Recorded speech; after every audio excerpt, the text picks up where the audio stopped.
Mes parents m'ont ordonné, tu as 48 heures pour vider les lieux. Ta sœur est maintenant propriétaire de cette maison. Alors.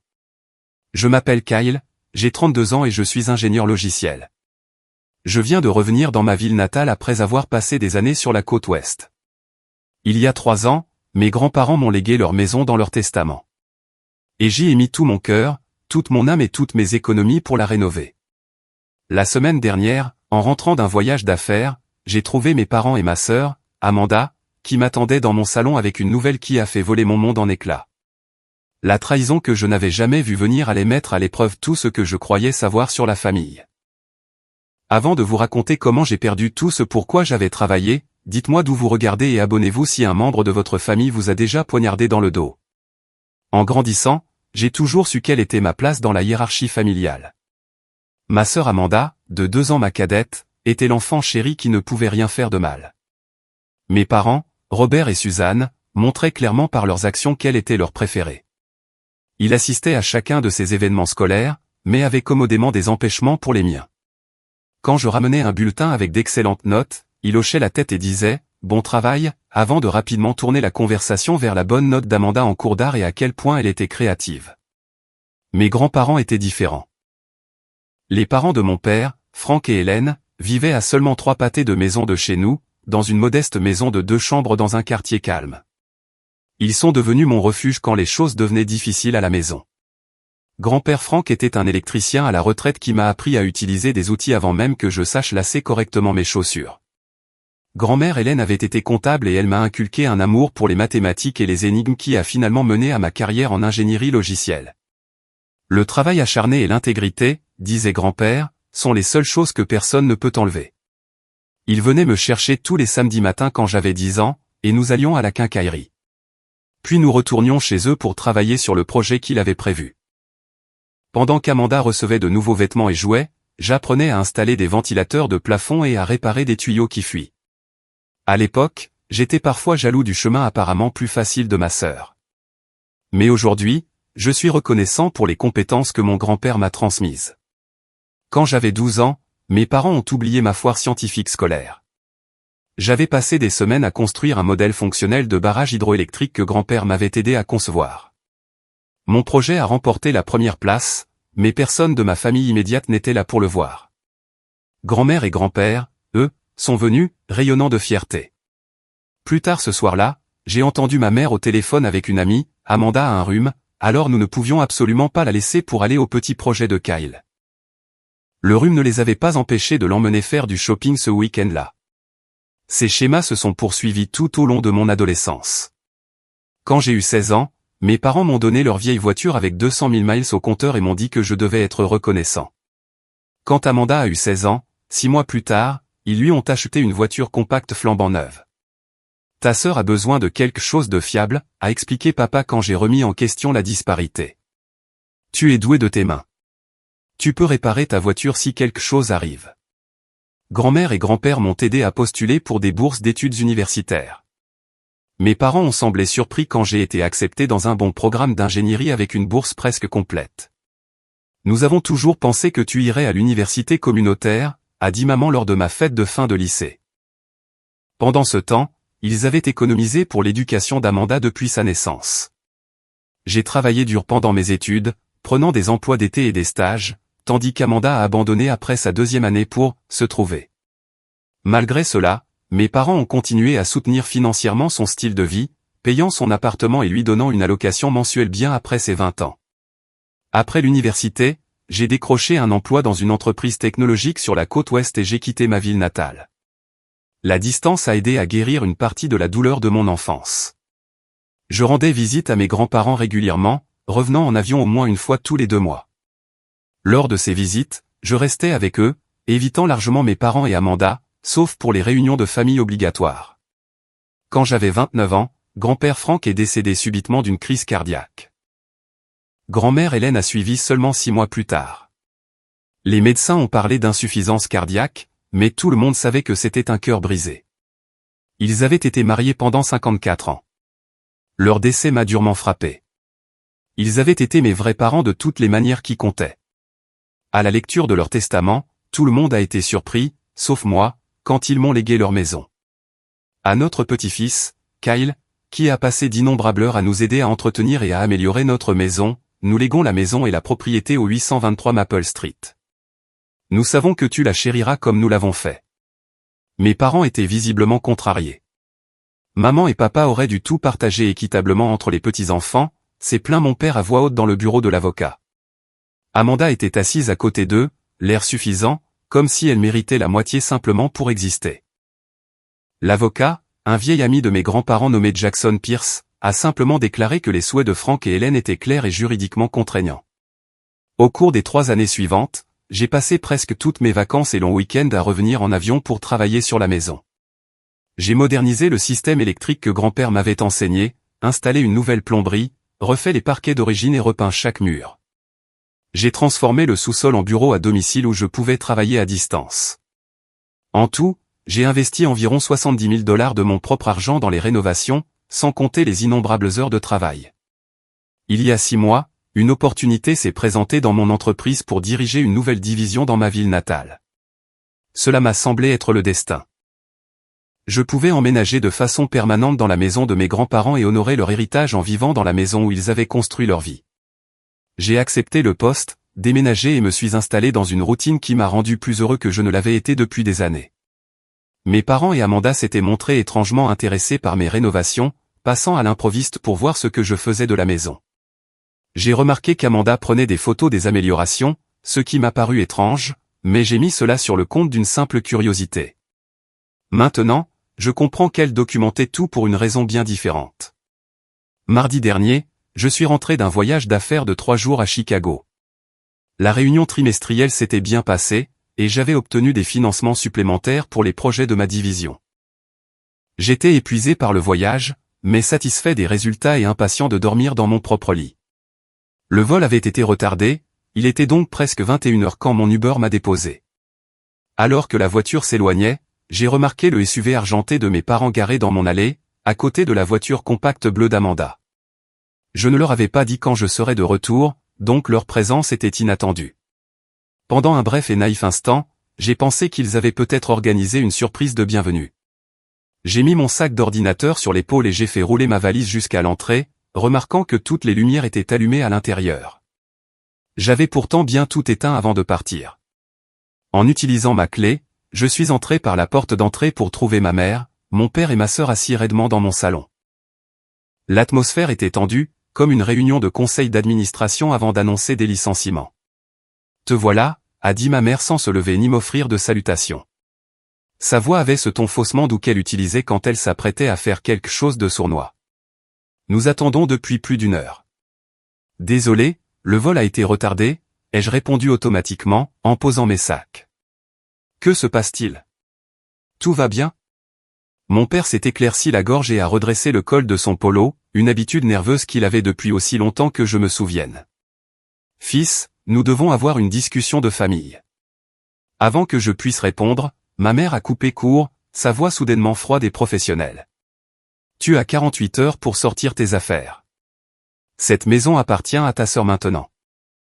Je suis resté là, encore dans mes vêtements de voyage, essayant de comprendre ce que je venais d'entendre. De quoi parlez-vous? C'est ma maison. Grand-père et grand-mère me l'ont laissée dans leur testament. Mon père a sorti une enveloppe Kraft de à côté de lui sur le canapé et en a extrait plusieurs papiers à l'aspect officiel. Nous avons découvert de nouvelles informations. Tes grands-parents avaient verbalement promis cette maison à Amanda avant leur décès. Ils n'ont simplement jamais mis à jour leur testament. J'ai eu l'impression de recevoir un coup de poing dans l'estomac. C'est absolument faux. Grand-père et grand-mère voulaient que j'aie cette maison. Ils savaient que je l'aimais et que j'en prendrais soin. Amanda a alors pris la parole, sa voix suintant l'arrogance qu'elle cultivait depuis l'enfance. Ils ont évidemment fait une erreur, Kyle. Tu as ta belle carrière et tu peux acheter n'importe quelle maison que tu veux. Je fonde une famille et j'ai besoin d'espace. C'était la première fois que j'entendais qu'Amanda fondait une famille, mais je n'ai pas eu le temps de traiter cette information car ma mère a repris la parole. Ta sœur est enceinte, Kyle. Elle et Thomas ont besoin d'un foyer stable pour leur bébé. Et ce quartier a d'excellentes écoles. Alors, achetez-lui une maison, ai-je répondu, ma voix s'élevant malgré mes efforts pour rester calme. Vous lui avez donné tout ce qu'elle a toujours voulu. Mon père s'est levé, bombant le torse. Ne prends pas ce ton. Nous faisons ce qui est le mieux pour la famille. Amanda a plus besoin de cette maison que toi. C'est ma maison, ai-je dit fermement. Légalement, j'ai l'acte de propriété et le testament pour le prouver. Ma mère a agité la main d'un air dédaigneux. Nous avons trouvé une lettre de ta grand-mère. Elle y déclarait clairement leur intention de donner la maison à Amanda. Laissez-moi voir cette lettre, ai-je exigé, tendant la main. Mes parents ont échangé un regard. Nous ne l'avons pas sur nous, a dit ma mère rapidement. Elle est en cours de vérification par notre avocat. Même dans mon état de choc, je savais que c'était un mensonge. Si une telle lettre existait, il l'aurait apportée. Mon père m'a tendu un document à la place. C'est un acte de cession, a-t-il expliqué. Il suffit de signer et nous pourrons faire cette transition en douceur. Amanda et Thomas pourront emménager ce week-end. J'ai jeté un coup d'œil au papier, qui transférerait en effet la propriété de ma maison à Amanda si je le signais. L'audace était à couper le souffle. J'ai levé les yeux pour voir Amanda se promener dans mon salon, pointant divers endroits. La chambre de bébé serait parfaite dans cette petite chambre à l'étage, a-t-elle dit à personne en particulier, et nous devrons remplacer ces parquets par quelque chose de plus adapté aux enfants. Les parquets que j'avais passé des semaines à refaire à la main, en utilisant les techniques que grand-père m'avait enseignées. Je voulais crier. Je voulais les mettre tout dehors de ma maison. Je voulais leur rappeler comment ils avaient toujours favorisé Amanda. Comment grand-père et grand-mère avaient été plus des parents pour moi qu'ils ne l'avaient jamais été. Comment j'avais mis mon cœur et mes économies dans cette maison pendant qu'ils n'avaient fait que critiquer et s'ingérer. Mais quelque chose en moi est devenu très calme et silencieux. Une vie entière à gérer leurs manipulations m'avait appris que les explosions émotionnelles ne faisaient que leur donner des munitions. Au lieu de cela, j'ai plié le document non signé et je l'ai posé sur la table basse. J'ai besoin de temps pour y réfléchir, ai-je dit d'une voix égale. Mon silence semblait les déstabiliser. Ils s'attendaient à des cris, peut-être des larmes. Certainement une dispute qu'ils pourraient utiliser pour me faire passer pour déraisonnable. Ma mère s'est remise la première. Il n'y a rien à réfléchir, a-t-elle lancé sèchement. 48 heures, Kyle. Nous reviendrons jeudi soir avec un camion de déménagement.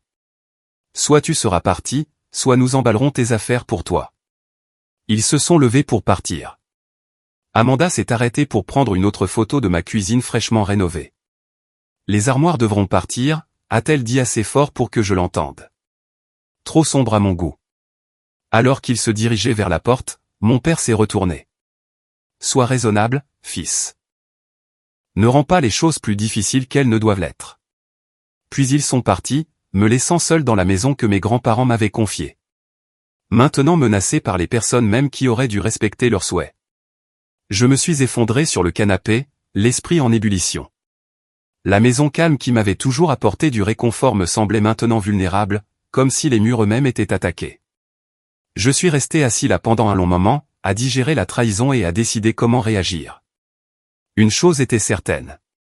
Je ne quitterai pas ma maison dans 48 heures, ni jamais. Pas comme ça. Pas à cause de leurs mensonges. Après environ une heure assis dans un silence stupéfait, ma formation d'ingénieur a pris le dessus. Face à un problème complexe, décomposez-le en parties plus petites et gérables. Définissez les paramètres. Identifiez les solutions potentielles. J'avais besoin d'informations et d'alliés. J'ai appelé mon ami Brian, qui avait fait des études de droit, à 21h45, espérant qu'il serait encore éveillé. Brian Hoffman et moi avions été colocataires à l'université avant qu'il n'aille en fac de droit pendant que je poursuivais mes études d'ingénieur. Nous étions restés proches au fil des ans, nous retrouvant chaque fois que je venais en ville. Kyle, a-t-il répondu, l'air surpris. Tout va bien? Il est un peu tard. J'ai besoin de conseils juridiques, ai-je dit, puis j'ai procédé à l'explication détaillée de la situation. La réponse de Brian a été immédiate et rassurante. D'abord, ne signe rien. Pas une seule chose. Deuxièmement, ils ne peuvent pas simplement prendre ta maison parce qu'ils le disent. Le droit de la propriété ne fonctionne pas comme ça. Ils ont mentionné une lettre de ma grand-mère, ai-je dit. Même si une telle lettre existe, ce dont je doute, elle ne prévaudrait pas sur un testament dûment exécuté, a expliqué Brian. Les promesses verbales concernant l'immobilier ne sont pas juridiquement contraignantes dans la plupart des États, y compris le nôtre. C'est pourquoi nous avons le statut des fraudes. Il a promis de passer dès le lendemain matin pour examiner ma documentation et élaborer une stratégie. En attendant, rassemble tous les papiers liés à la maison. Le testament, l'acte de propriété, les registres fiscaux, les reçus de rénovation, les factures de services publics, tout. Après avoir raccroché, j'ai sorti mon ordinateur portable et j'ai commencé à faire des recherches sur les lois de la propriété dans notre État. Brian avait raison. Les promesses verbales concernant l'immobilier n'étaient pas juridiquement applicables. De plus, toute contestation du testament aurait dû être déposée dans les 6 mois suivant l'homologation, un délai largement dépassé. J'ai passé la nuit à organiser les documents et à créer une chronologie des événements depuis le décès de mes grands-parents. Le matin, j'avais 2 dossiers prêts, l'un avec les documents légaux établissant ma propriété, et l'autre avec les preuves de mes rénovations et de ma résidence continue. Brian est arrivé à 8h30 précise, vêtu d'un costume bien que ce soit samedi. Il a examiné ma documentation avec l'œil critique d'un avocat chevronné. Tout est en ordre, a-t-il confirmé. Le testament de tes grands-parents a été correctement exécuté, attesté par des témoins et notarié. La propriété t'a été légalement transférée. Tu as payé les impôts fonciers. Ils n'ont aucune revendication légitime à faire valoir. Alors, qu'est-ce qu'ils essaient de faire ? Ai-je demandé. Mon hypothèse, c'est qu'ils espèrent t'intimider pour que tu cèdes la maison. La pression familiale peut être puissante, et ils savent sur quel bouton appuyer. Nous avons décidé que notre prochaine étape serait de contacter Jackson Pierce, l'avocat de mes grands-parents qui avait géré le testament. Son bureau était fermé pour le week-end, mais Brian le connaissait personnellement et a réussi à obtenir son numéro de portable. Jackson a accepté de nous rencontrer pour un café cet après-midi-là. Le vieil avocat s'est souvenu de moi immédiatement, son visage buriné s'illuminant d'un sourire alors que nous nous serrions la main. « Kyle, content de te voir, bien que j'aurais préféré que ce soit dans de meilleures circonstances, » a-t-il dit après que Brian lui a expliqué pourquoi nous devions nous rencontrer d'urgence. « Monsieur Pierce, mes parents prétendent que mes grands-parents avaient l'intention de léguer la maison à ma sœur. Y a-t-il une part de vérité là-dedans » ai-je demandé directement. Les sourcils broussailleux de Jackson se sont levés. « Absolument pas. Vos grands-parents étaient très clairs sur leurs souhaits. Ils m'ont spécifiquement dit qu'ils voulaient que vous ayez la maison en raison du lien spécial que vous partagiez et de l'intérêt que vous montriez à l'entretenir. » Il s'est penché en avant, baissant la voix. Ce que je n'ai pas mentionné à la lecture du testament pour ménager les susceptibilités, c'est que vos parents ont en fait tenté de contester le testament après le décès de vos grands-parents. C'était une nouvelle pour moi. Vraiment ? Oui, a hoché la tête Jackson. Ils ont prétendu que vos grands-parents n'étaient pas sains d'esprit lorsqu'ils ont fait leur testament, mais j'avais de nombreuses preuves du contraire, y compris des évaluations médicales. Le juge a rejeté leur contestation immédiatement. Cette révélation a tout changé. Mes parents ne faisaient pas simplement une tentative impulsive pour s'emparer de la maison maintenant. Ils planifiaient cela depuis des années, attendant une meilleure opportunité après l'échec de leur contestation légale. Armés de cette information, nous nous sommes rendus au bureau des registres du comté pour vérifier que l'acte de propriété était bien enregistré à mon nom. Le greffier a confirmé que j'étais le seul propriétaire légal de la propriété au 823 Maple Street. Pendant que nous sommes ici, a suggéré Brian, vérifions si quelqu'un a déposé de nouveaux documents liés à votre propriété récemment. La recherche a révélé quelque chose de troublant. Il y a 2 semaines, quelqu'un avait demandé des copies de tous les registres relatifs à ma propriété. Le greffier ne pouvait pas nous dire qui, mais le moment coïncidait parfaitement avec la revendication soudaine de mes parents. Notre prochain arrêt fut ma maison, où Brian a suggéré de faire une inspection approfondie pour tout signe d'effraction ou d'entrée non autorisée. Dans la cuisine, j'ai remarqué que la clé de rechange que je gardais dans un tiroir avait disparu. Je me souvenais distinctement de l'Y avoir mise avant mon voyage d'affaires. Ils ont une clé de ta maison, a constaté Brian. Nous devons changer les serrures immédiatement. En attendant le serrurier, nous avons poursuivi notre enquête.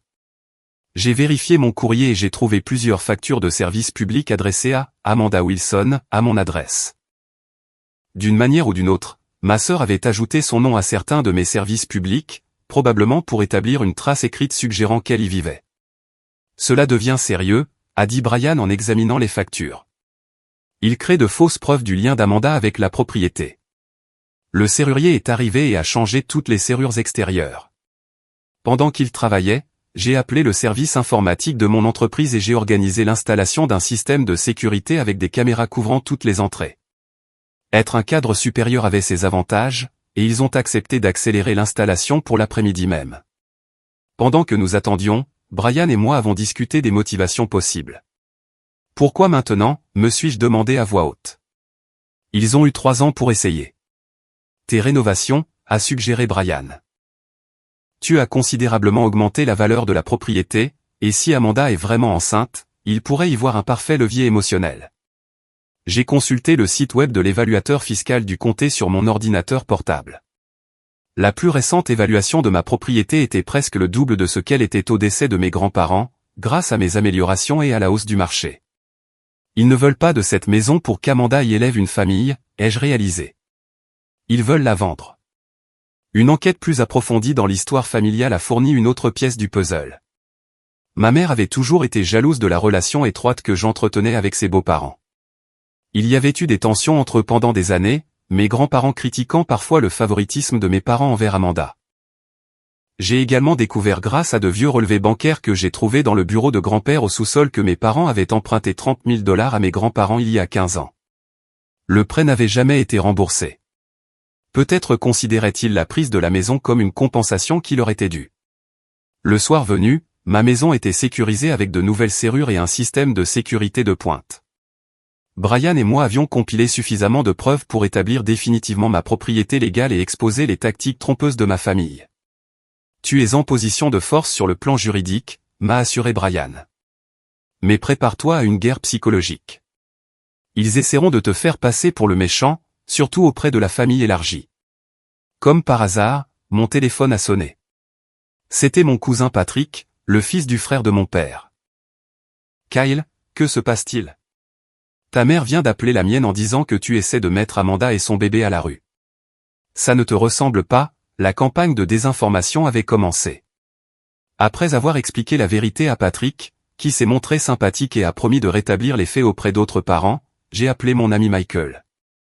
Contrairement à Brian, qui fournissait des conseils juridiques, Michael me connaissait depuis l'enfance et comprenait la dynamique familiale en jeu. Ils essaient vraiment de voler ta maison, a demandé Michael, incrédule, après que je l'ai mis au courant.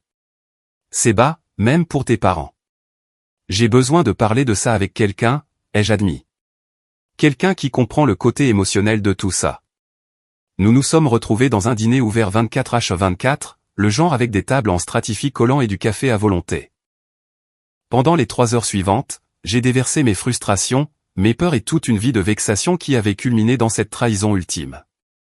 J'ai toujours su qu'il préférait Amanda, ai-je dit en remuant ma 4e tasse de café. Mais je n'aurais jamais pensé qu'ils iraient aussi loin. Michael a écouté sans interruption, puis a offert sa perspective. Ce n'est pas vraiment à propos de la maison, Kyle. C'est une question de contrôle. Tu as construit une vie réussie indépendamment d'eux. La maison est un symbole de cette indépendance, et ils veulent te l'enlever. Son analyse a fait écho en moi. Mes parents s'étaient toujours attendus à ce que j'échoue sans leur soutien, prouvant que leur favoritisme était justifié. Au lieu de cela, j'avais prospéré, en grande partie grâce à l'influence de mes grands-parents. Alors, quel est ton plan de match, a demandé Michael. Je ne cède pas la maison, ai-je déclaré fermement. Mais je dois être intelligent dans ma façon de gérer ça. Ils s'attendent à ce que j'explose, que j'agisse de manière irrationnelle, leur donnant des munitions pour me peindre comme instable ou déraisonnable. La méthode de la roche grise, a suggéré Michael. Sois aussi réactif qu'une roche grise. Ne leur donne aucune émotion à exploiter. Le lendemain matin, armé de connaissances juridiques et de clarté émotionnelle, j'ai rencontré Brian pour élaborer une stratégie complète. Nous nous sommes installés à ma table de salle à manger, étalant documents et ordinateurs portables.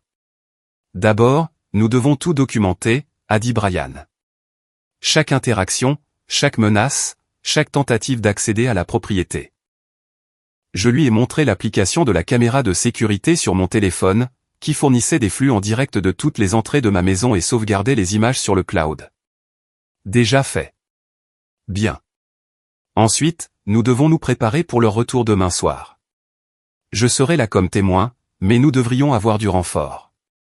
Nous avons décidé d'inviter Michael et sa femme Stéphanie à être présents comme témoins supplémentaires.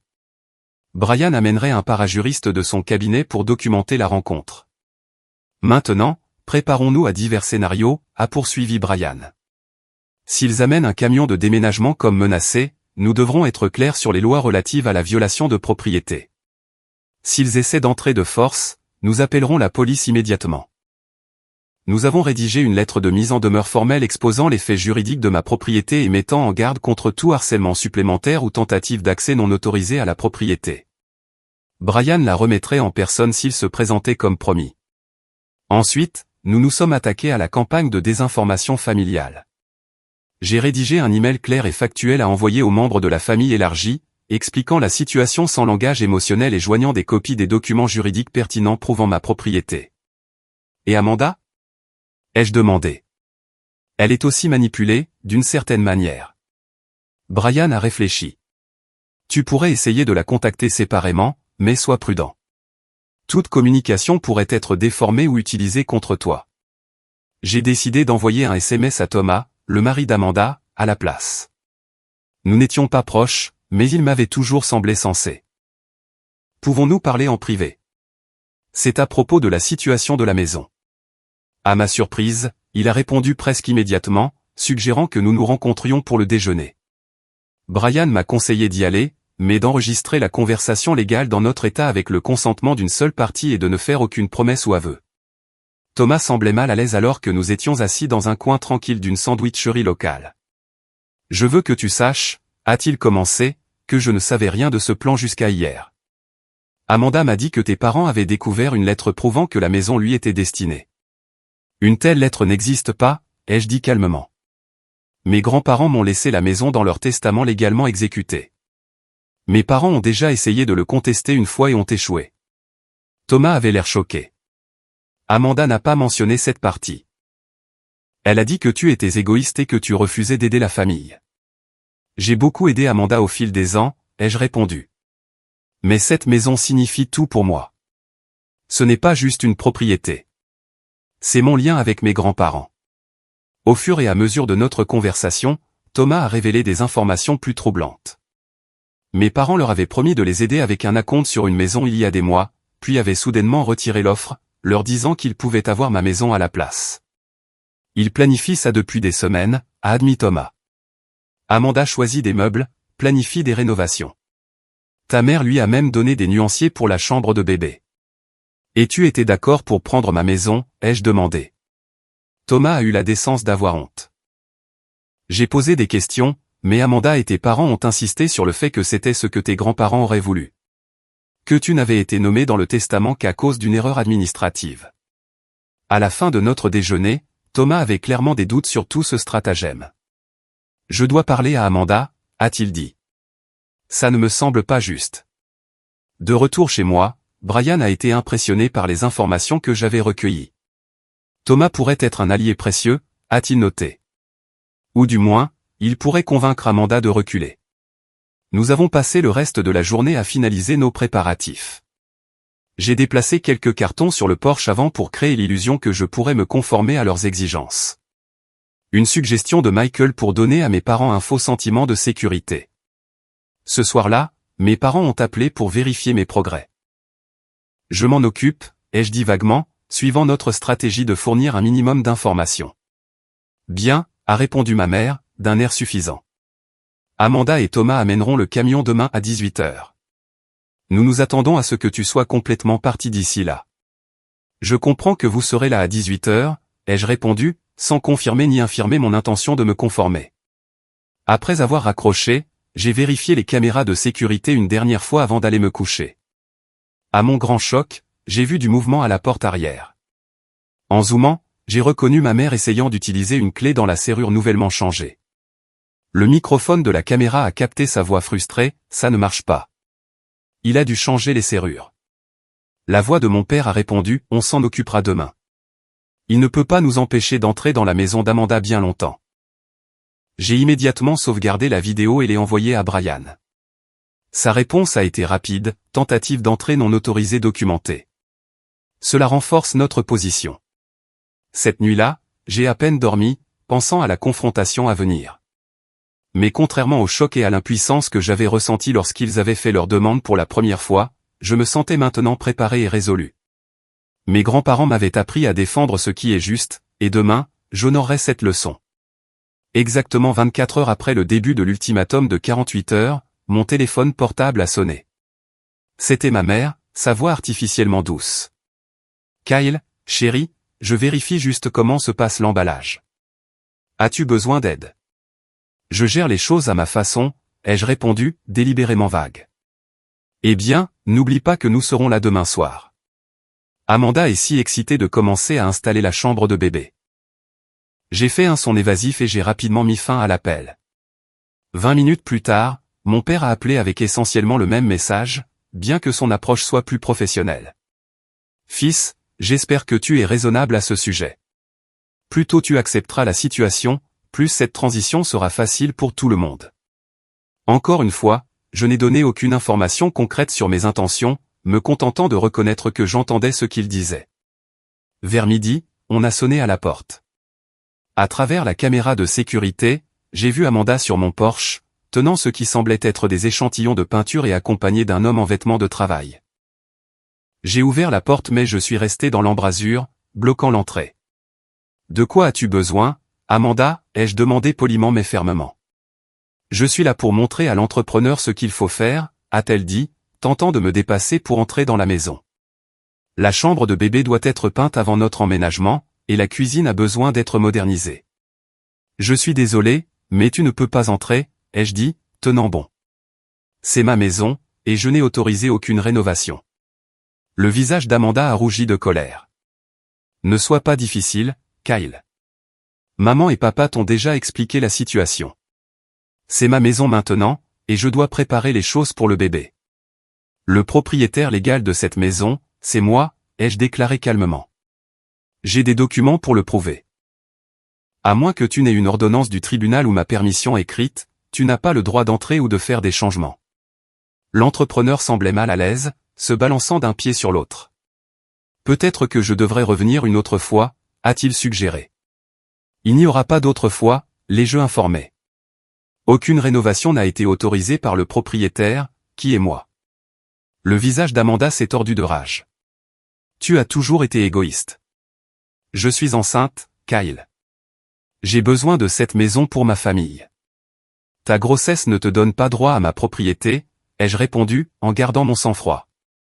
Si vous avez besoin d'une maison, je suggère que toi et nos parents envisagiez d'en acheter une, comme la plupart des gens. Elle a sorti son téléphone et a composé rapidement. Maman, Kyle ne veut pas me laisser entrer pour montrer à l'entrepreneur les rénovations dont nous avons besoin. Je pouvais entendre la voix stridente de ma mère à travers le haut-parleur, mais pas ses mots exacts. Amanda a tendu le téléphone vers moi. Elle veut te parler. En prenant le téléphone, j'ai entendu ma mère en plein milieu d'une phrase, un comportement absolument inacceptable. Laisse ta sœur entrer tout de suite. Non, ai-je dit simplement. Amanda n'a pas la permission d'entrer dans ma maison ni d'y apporter des modifications. Nous appellerons la police, a-t-elle menacé. Faites donc, ai-je répondu calmement. Quand ils arriveront, je leur montrerai mon acte de propriété, mon testament et mes reçus d'impôts fonciers prouvant que je suis propriétaire. Quelle documentation leur montrerez-vous ? Il y a eu une pause, puis, c'est ton dernier avertissement, Kyle. Ne rends pas les choses compliquées. C'est vous qui tentez de prendre un bien qui m'appartient légalement, ai-je souligné. Je dirais que c'est déjà compliqué. Après avoir mis fin à l'appel, j'ai rendu le téléphone à une Amanda furieuse. L'entrepreneur s'était déjà retiré dans son camion, ne voulant clairement aucune part à un conflit familial. Tu le regretteras, a craché Amanda en retournant d'un pas rageur vers sa voiture. Attends juste que tout le monde entende comment tu traites ta sœur enceinte. Comme prévu, l'arbre généalogique téléphonique s'est enflammé dans l'heure qui a suivi. Tante, oncle et cousins ont appelé avec divers degrés d'inquiétude et d'accusation. À chacun, j'ai calmement expliqué la réalité juridique et proposé d'envoyer par email des documents prouvant ma propriété. Certains m'ont soutenu après avoir entendu ma version, tandis que d'autres sont restés fermement dans le camp de mes parents, indépendamment des faits. L'appel le plus surprenant est venu du frère de mon père, l'oncle Steve. Ton père m'a dit que tu refuses d'honorer les souhaits de tes grands-parents, a-t-il commencé. En fait, je fais exactement ce que grand-père et grand-mère voulaient, ai-je expliqué. Ils m'ont laissé la maison dans leur testament parce que nous avons passé des années à y travailler ensemble. Papa et maman ont essayé de contester le testament juste après leur décès, mais ils ont perdu parce qu'il n'y avait aucune base légale pour leur plainte. Quoi? Oncle Steve semblait sincèrement choqué. Jim n'a jamais mentionné avoir contesté le testament. Il a dit à tout le monde que tu avais accepté de laisser Amanda avoir la maison, mais que tu avais soudainement changé d'avis. C'est complètement faux, l'ai-je assuré. J'ai investi des milliers de dollars et d'innombrables heures à rénover cette maison. C'est mon foyer, et je n'ai aucune intention de l'abandonner. Oncle Steve a promis de parler à mon père pour tirer les choses au clair. J'aime mon frère, mais il n'a jamais été doué pour admettre quand il a tort, a-t-il soupiré. Tard cet après-midi-là, j'ai reçu un texto de Thomas. Nous devons parler. Puis-je passer? Après avoir consulté Brian, j'ai accepté de rencontrer Thomas, mais j'ai insisté pour que nous parlions sur le porche avant plutôt qu'à l'intérieur de la maison. Quand il est arrivé, il avait l'air stressé et en conflit. Amanda est furieuse à propos de tout à l'heure, a-t-il commencé. Elle a pleuré tout l'après-midi, en disant que tu essaies de faire du mal au bébé en nous refusant la maison. C'est de la manipulation émotionnelle, ai-je souligné. Le fait que je garde ma propre propriété n'a rien à voir avec le bien-être de votre bébé. Thomas a hoché lentement la tête. Je sais. Et après notre conversation d'hier, j'ai fait quelques recherches. Tu as raison sur le plan juridique. La maison est à toi, en bonne et due forme. En as-tu discuté avec Amanda? Ai-je demandé. J'ai essayé, a-t-il dit en baissant les yeux sur ses mains. Elle ne veut rien entendre. Elle dit que ses parents lui ont promis la maison, et elle les croit complètement. Mais quelque chose ne colle pas. Ils agissent bizarrement depuis des semaines. Depuis qu'ils ont appris la grossesse. Que entends-tu par bizarre, ai-je incité. Secret. Ayant des conversations chuchotées qui s'arrêtent quand j'entre dans la pièce. Ta mère a emmené Amanda faire du shopping pour des meubles pour cette maison il y a 2 semaines, avant même qu'il ne te confronte. Cela confirmait ma suspicion que c'était un plan coordonné, pas une décision spontanée basée sur la grossesse d'Amanda. Il y a autre chose, a ajouté Thomas avec hésitation. J'ai entendu tes parents discuter de la vente de la maison une fois qu'elle serait au nom d'Amanda. Ils ont mentionné utiliser l'argent pour rembourser des dettes et nous donner une partie pour un acompte sur une autre maison. Les pièces du puzzle se mettaient en place. Mes parents n'avaient jamais eu l'intention qu'Amanda vive dans la maison. Ils voulaient la vendre et utiliser le produit de la vente pour eux-mêmes, offrant à Amanda et Thomas juste assez pour les garder complices du stratagème. Tu devrais savoir, ai-je dit à Thomas, que je ne déménage pas demain, ni jamais. J'ai une représentation légale et des documents prouvant ma propriété. S'ils se présentent avec un camion de déménagement, ils seront accueillis par une lettre de mise en demeure formelle et des témoins. Thomas semblait soulagé plutôt que contrarié. Honnêtement, j'ai été mal à l'aise avec toute cette histoire depuis le début. Ça ne m'a jamais semblé juste de prendre ta maison. Alors qu'il partait, il s'est retourné. Je vais essayer de raisonner Amanda à nouveau, mais elle est complètement sous l'influence de tes parents en ce moment. Juste, s'ils font quelque chose de fou demain, souviens-toi qu'elle est enceinte. S'il te plaît, ne fais rien qui puisse lui causer du stress. Je n'ai aucune intention de créer un drame, l'ai-je assuré. Je veux juste protéger ce qui est légalement à moi. Après le départ de Thomas, j'ai de nouveau vérifié les caméras de sécurité et j'ai remarqué une voiture qui passait lentement devant la maison. En zoomant, j'ai reconnu le SUV argenté de mes parents. Ils surveillaient la propriété, cherchant peut-être des signes que j'étais bien en train de faire mes cartons comme ordonné. J'ai appelé Brian pour le mettre au courant des derniers développements. Ils intensifient, a-t-il convenu. La surveillance en voiture, la tentative de visite de l'entrepreneur, la campagne de pression familiale. Ce sont des tactiques d'intimidation classiques. Penses-tu vraiment qu'ils essaieront d'entrer de force demain, me suis-je demandé à voix haute. Sois prêt à tout, a conseillé Brian. Mais avec la documentation que nous avons et les témoins que nous avons organisés, il serait stupide d'essayer autre chose que du bluff et de la manipulation émotionnelle. Cette nuit-là, vers 21h30, mon système de sécurité m'a alerté d'un mouvement à la porte arrière. En vérifiant le flux de la caméra, j'ai vu mon père tenter d'utiliser une clé dans la serrure, tout comme ma mère l'avait fait la nuit précédente. Quand cela n'a pas fonctionné, il a essayé les fenêtres, vérifiant si l'une d'elles n'était pas verrouillée. J'ai également sauvegardé cette séquence, l'ajoutant à notre dossier de preuves de plus en plus fourni. Il était clair maintenant que mes parents n'avaient aucune intention de respecter mes droits légaux. Ils étaient prêts à entrer dans ma maison sans permission, potentiellement même par effraction si nécessaire. En regardant mon père se retirer vers sa voiture, où ma mère attendait, j'ai ressenti un calme étrange. Demain apporterait la confrontation finale, mais grâce à une préparation minutieuse et au fait que la vérité était de mon côté, j'étais prêt. L'échéance de 48 heures est arrivée. J'ai passé la matinée à revoir notre stratégie avec Brian et à m'assurer que toute notre documentation était en ordre. Michael et Stéphanie sont arrivés vers 17 heures, apportant des sandwichs et un soutien moral. La parajuriste de Brian, Jessica, a installé son ordinateur portable sur la table de la salle à manger, prête à transcrire tout ce qui allait se passer. À 17h55, les caméras de sécurité ont montré un camion de déménagement de location s'engageant dans mon allée, suivi du SUV de mes parents et de la voiture d'Amanda. Thomas conduisait le camion, l'air visiblement mal à l'aise. On y est, ai-je dit à la pièce. Tout le monde se souvient du plan. Restez calme, tenez-vous au fait, enregistrez tout. Nous nous sommes positionnés stratégiquement. Brian et moi les accueillerions à la porte. Michael et Stéphanie resteraient dans le salon en tant que témoins, tandis que Jessica resterait hors de vue dans la salle à manger pour tout documenter. La sonnette a retenti à 18 heures précises. J'ai pris une profonde inspiration et j'ai ouvert la porte, avec Brian à mes côtés. L'expression suffisante de ma mère a légèrement vacillé quand elle a vu Brian dans son costume professionnel. Mon père avait l'air irrité, tandis qu'Amanda se tenait légèrement derrière eux, une main protectrice sur son ventre. Thomas est resté près du camion, sans s'approcher de la maison. Qui est-ce ? A demandé mon père en désignant Brian. Brian Hoffman, avocat, s'est présenté Brian. Je représente Kyle dans cette affaire. Les yeux de ma mère se sont plissés. Nous n'avons pas besoin d'avocat pour une affaire de famille. Kyle sait ce qu'il a à faire. En effet, je le sais, ai-je répondu calmement. Essaie de protéger ma propriété légale contre les tentatives non autorisées de la prendre.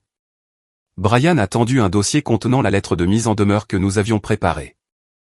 Cette notification formelle vous informe que toute tentative d'entrer, d'occuper ou de déloger Kyle de sa propriété légalement détenue sera considérée comme une violation de propriété et du harcèlement, pouvant entraîner des poursuites judiciaires.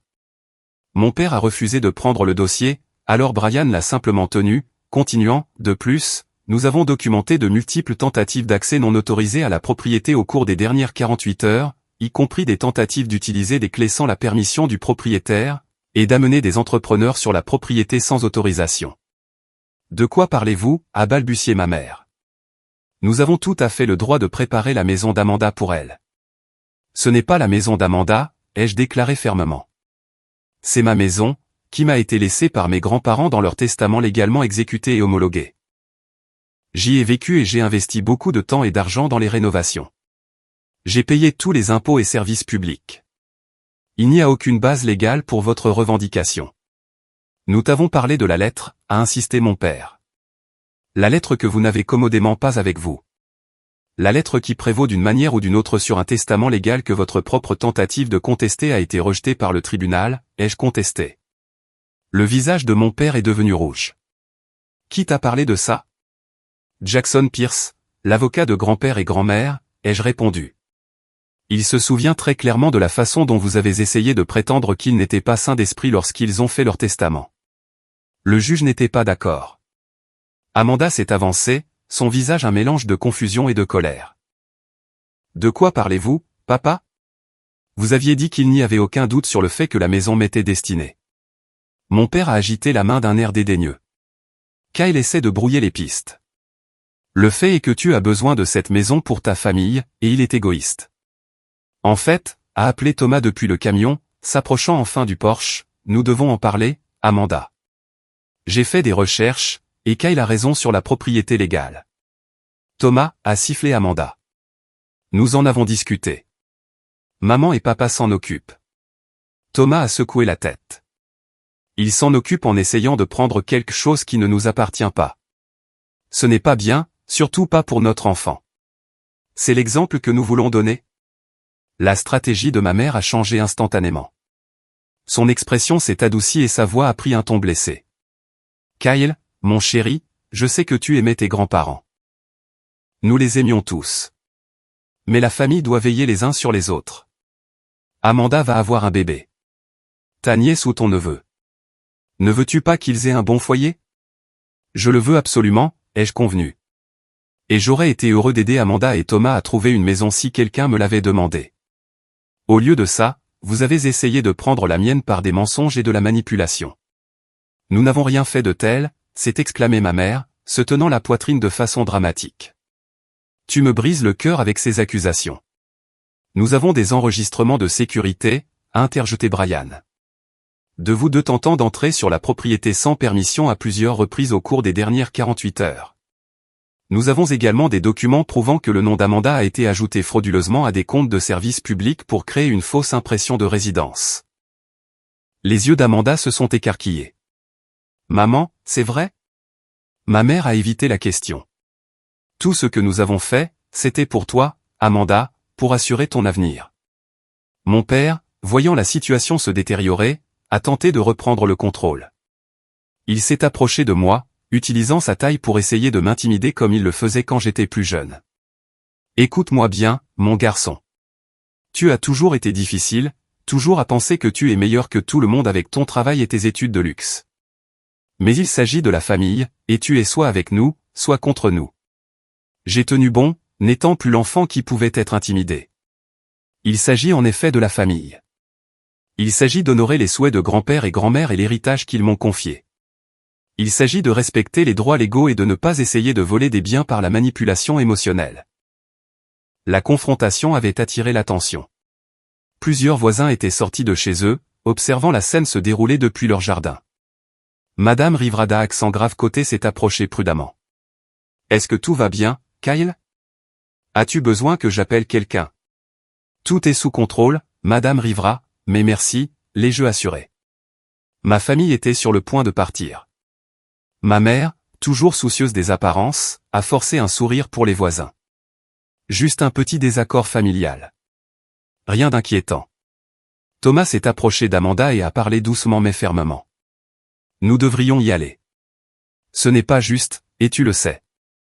Amanda semblait tiraillée, regardant alternativement son mari et ses parents. Mais maman et papa ont dit. Ils ont dit ce qu'ils devaient dire pour obtenir ce qu'ils voulaient, a répondu Thomas. Mais ce n'est pas vrai. Et au fond de toi, je pense que tu le sais. Mon père a fait une dernière tentative. Si tu ne cèdes pas cette maison, Kyle, tu ne fais plus partie de cette famille. C'est ce que tu veux? La menace qui m'aurait dévasté des années auparavant sonnait maintenant creux. Vous me demandez de choisir entre honorer les souhaits de mes grands-parents et me soumettre à votre manipulation. Ce n'est pas un choix difficile. À ce moment-là, une autre voiture s'est garée dans l'allée. L'oncle Steve en est sorti, s'approchant du rassemblement sur le porche. Jim, Suzanne, qu'est-ce qui se passe ici, bon sang? A-t-il demandé. J'ai entendu des choses troublantes. Mon père a semblé surpris. Steve, qu'est-ce que tu fais ici? Je m'assure que mon frère ne commet pas une terrible erreur, a répondu l'oncle Steve. Kyle m'a parlé de votre tentative ratée de contester le testament. Pourquoi essayeriez-vous de prendre sa maison maintenant? L'arrivée de mon oncle a complètement changé la dynamique. Mon père, pris dans sa tromperie par son propre frère, a commencé à faire marche arrière. Nous essayons juste d'aider Amanda, a-t-il marmonné. En volant la maison de Kyle? L'oncle Steve a secoué la tête avec déception. Ce n'est pas aider. C'est du vol. Thomas a doucement pris le bras d'Amanda. Rentrons à la maison et parlons-en en privé, a-t-il suggéré. Elle a hoché la tête, voyant enfin la situation clairement. Ma mère, réalisant que leur plan s'était complètement effondré, a tenté une dernière manipulation. Kyle, si tu as jamais aimé ta sœur, tu reconsidéreras. J'aime Amanda, ai-je répondu sincèrement. Et je veux qu'elle ait une vie merveilleuse avec Thomas et leur bébé, mais cela ne m'oblige pas à abandonner ma maison. Les déménageurs, qui avaient observé la scène avec un malaise évident, se sont approchés de Thomas. Alors, on ne déplace rien aujourd'hui? Non, a confirmé Thomas. Il y a eu un malentendu. Je m'excuse de vous avoir fait perdre votre temps. Alors que le camion de déménagement s'éloignait, mes parents se sont retrouvés isolés. Leur stratagème exposé non seulement à moi, mais aussi à Amanda, Thomas, l'oncle Steve et aux voisins observateurs. Ce n'est pas fini, a marmonné mon père alors qu'ils se retiraient vers leur voiture. En fait, si, a lancé Brian après eux. Toute nouvelle tentative d'accéder à cette propriété sans permission entraînera une action en justice immédiate. Ce n'est pas une menace. C'est une promesse.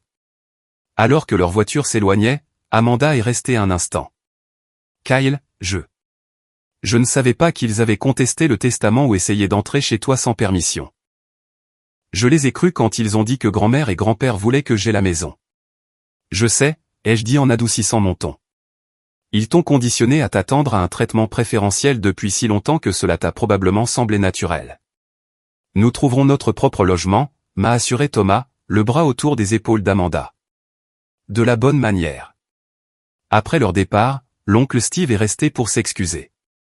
Ton père a toujours eu un problème avec le sentiment que tout lui est dû, a-t-il soupiré. J'aurais dû le voir venir. La confrontation était terminée, et ma maison restait mienne. Mais alors que je remerciais tout le monde pour leur soutien et que je fermais la porte, je savais que les relations familiales ne seraient plus jamais les mêmes. Dans les semaines qui ont suivi la confrontation, j'ai ressenti un mélange complexe d'émotions, le soulagement que ma maison soit en sécurité, la justification que la vérité ait prévalu, mais aussi un profond sentiment de perte pour les relations familiales qui avaient été irrémédiablement endommagées. Sur les conseils de Brian, j'ai pris plusieurs précautions juridiques. Nous avons obtenu une ordonnance restrictive contre mes parents, leur interdisant de s'approcher à moins de 30 mètres de ma propriété. J'ai envoyé des avertissements formels pour violation de propriété et j'ai changé mes contacts d'urgence au travail et sur les formulaires médicaux. La maison qui avait été mon sanctuaire me semblait maintenant différente. Chaque pièce portait des souvenirs non seulement de mes grands-parents, mais aussi de la trahison qui s'était produite entre ces murs. Pour me réapproprier mon espace, j'ai accéléré mes plans de rénovation, repeignant les pièces et réarrangeant les meubles pour créer de nouvelles associations positives. 3 semaines après la confrontation, Amanda m'a envoyé un texto pour me demander si nous pouvions parler. Nous nous sommes rencontrés dans un lieu neutre, un café du centre-ville. Elle avait l'air différente, moins arrogante et plus réfléchie. Je voulais m'excuser, a-t-elle commencé. J'aurais dû remettre en question l'histoire de maman et papa au lieu de simplement croire tout ce qu'ils me disaient. Ils t'ont conditionné à attendre un traitement de faveur toute ta vie, ai-je souligné, sans méchanceté. Il t'a probablement semblé parfaitement raisonnable que grand-père et grand-mère te laissent la maison malgré leur relation étroite avec moi. Amanda a hoché lentement la tête. Thomas m'a aidé à voir à quel point ils ont été manipulateurs, pas seulement avec ça, mais avec tout. Ils m'ont dit quoi penser et comment me sentir toute ma vie, et je me suis contenté de suivre. Elle a expliqué qu'elle et Thomas avaient trouvé une première maison dans un quartier agréable, une qu'ils pouvaient se permettre avec leurs revenus combinés. Maman et papa ont proposé d'aider pour la compte, mais nous avons refusé. Nous devons le faire par nous-mêmes. Cela m'a surpris. Amanda n'avait jamais refusé l'aide financière de nos parents auparavant. C'est un grand pas, ai-je reconnu. Je suis fier de toi. Thomas et moi avons beaucoup parlé du genre de parents que nous voulons être, a-t-elle poursuivi, posant une main sur son ventre légèrement arrondi. Nous ne voulons pas que notre enfant subisse le favoritisme et la manipulation qui ont façonné notre enfance. Nous voulons être meilleurs que ça. Je me suis surpris à être prudemment optimiste quant à la construction d'une nouvelle relation plus saine avec ma sœur. Nous avons convenu d'y aller doucement, en établissant des limites claires tout en travaillant à la compréhension et au pardon. Ma relation avec mes parents était une autre histoire. Ils n'avaient fait aucune tentative pour s'excuser ou reconnaître leur tort. Par le biais des ragots familiaux, j'ai appris qu'ils disaient aux parents que j'avais surréagi et mal compris leurs intentions. Certains les ont crus, mais beaucoup voyaient maintenant à travers la façade, surtout après que l'oncle Steve eut partagé ce dont il avait été témoin. Étonnamment, c'est Thomas qui est devenu un allié et un ami inattendu. Il me contactait régulièrement, parfois pour demander des conseils sur la préparation de l'arrivée du bébé, d'autres fois juste pour prendre des nouvelles. Nous nous sommes découverts des intérêts communs pour la randonnée et la bière artisanale, ce qui a conduit à des sorties occasionnelles le week-end qui nous ont aidés tous les deux à digérer le drame familial. Tes parents ne m'ont pas parlé depuis des semaines, m'a-t-il confié lors d'une de ces randonnées. Ils me reprochent d'avoir retourné Amanda contre eux parce que nous avons refusé leur aide financière. Ça me dit quelque chose, ai-je dit avec un rire sec. Quiconque défie leur contrôle devient l'ennemi. Alors que l'hiver se transformait en printemps, j'ai décidé d'organiser un petit rassemblement pour Pâques. Rien d'élaboré, juste un brunch décontracté pour les amis et les membres de la famille qui m'avaient soutenu. L'oncle Steve et sa femme sont venus, ainsi qu'Amanda et Thomas, avec Michael, Stéphanie et Brian. La maison qui avait failli m'être enlevée est devenue un lieu de nouvelles connexions et de famille choisie. Alors que nous étions assis autour de la table que mon grand-père avait construite, j'ai réalisé que si le sang peut nous lier à certaines personnes, ce sont les valeurs partagées et le respect mutuel qui créent de véritables liens familiaux. Mon thérapeute, le docteur Marshall, m'a aidé à surmonter le deuil complexe de la perte de mes parents alors qu'ils étaient encore en vie. C'est un type de perte unique, a-t-elle expliqué. Vous faites le deuil de la relation que vous auriez souhaité avoir, pas seulement de celle que vous avez perdue. Grâce à nos séances, j'ai fini par comprendre que le comportement de mes parents reflétait leurs propres insécurités et limitations, et non ma valeur en tant que leur fils. Cette prise de conscience n'excusait pas leurs actions, mais m'a aidé à libérer une partie de la douleur et du ressentiment que j'avais porté. À l'été, la rénovation de ma maison était terminée. Chaque pièce reflétait mes goûts et mes valeurs, honorant l'héritage de mes grands-parents tout en créant quelque chose de nouveau. Le bureau du sous-sol où je travaillais à distance est devenu un espace productif rempli de photos de famille, non pas de mes parents, mais de mes grands-parents et des nouvelles connexions que j'établissais. Dans un geste qui aurait rendu mes grands-parents fiers, j'ai commencé à faire du bénévolat dans un programme de mentorat local pour les adolescents sans soutien familial solide. Beaucoup de ces jeunes me rappelaient moi-même à cet âge, cherchant des conseils et une affirmation que leurs parents ne pouvaient pas leur fournir. « Tu es doué de tes mains », ai-je dit à un garçon de 14 ans alors que nous construisions ensemble un banc pour un jardin communautaire, faisant écho aux paroles de mon grand-père à mon égard. C'est un don que tout le monde n'a pas. Le regard de fierté sur son visage reflétait ce que j'avais dû montrer lorsque grand-père Frank louait mes premiers efforts en menuiserie. Amanda a donné naissance à un petit garçon en bonne santé en octobre. Ils l'ont appelé Frank, en l'honneur de notre grand-père. Quand elle a appelé pour m'inviter à rencontrer mon neveu, j'ai ressenti une vague d'émotion à laquelle je ne m'attendais pas. En tenant le petit Frank, avec ses doigts minuscules et ses yeux curieux, j'ai fait la promesse silencieuse d'être le genre d'oncle que mes grands-parents avaient été pour moi, constant, solidaire et toujours là en cas de besoin. Il a les yeux de grand-père, a dit doucement Amanda en nous regardant. Et j'espère, son intégrité, ai-je ajouté. Elle a hoché la tête, comprenant la référence subtile à tout ce que nous avions appris et perdu. Thomas et moi sommes déterminés à briser le cycle, m'a-t-elle assuré. Frank grandira en sachant qu'il est aimé pour qui il est, pas pour ce qu'il fait pour nous. Alors que l'année touchait à sa fin, j'ai réfléchi à tout ce qui avait changé. La maison qui avait failli m'être volée était devenue plus qu'une simple propriété. C'était la fondation d'un nouveau départ, construit sur l'honnêteté, les limites et les connexions choisies. Les leçons douloureuses de l'année écoulée m'avaient appris que la famille n'est pas toujours définie par le sang. Parfois, elle se construit par le choix délibéré d'honorer ce qui est juste, même quand c'est difficile. Mes grands-parents l'avaient su depuis le début, c'est pourquoi ils m'avaient confié leur maison, non seulement comme une structure physique, mais comme une incarnation de leurs valeurs. En regardant la maison qui me semblait maintenant vraiment mienne, j'ai ressenti une profonde gratitude pour la sagesse de mes grands-parents, pour les amis qui m'ont soutenu quand c'était important, pour la force que j'ai trouvée en moi-même lorsque j'ai été mis à l'épreuve, et même, d'une certaine manière, pour la crise qui m'a forcé à définir ce que la famille signifie vraiment. Avez-vous déjà dû tenir tête à des membres de votre famille qui ont franchi les limites ou essayé de profiter de vous? J'adorerais lire vos histoires dans les commentaires. Souvenez-vous que parfois, les batailles les plus difficiles sont celles qui nous aident le plus à grandir.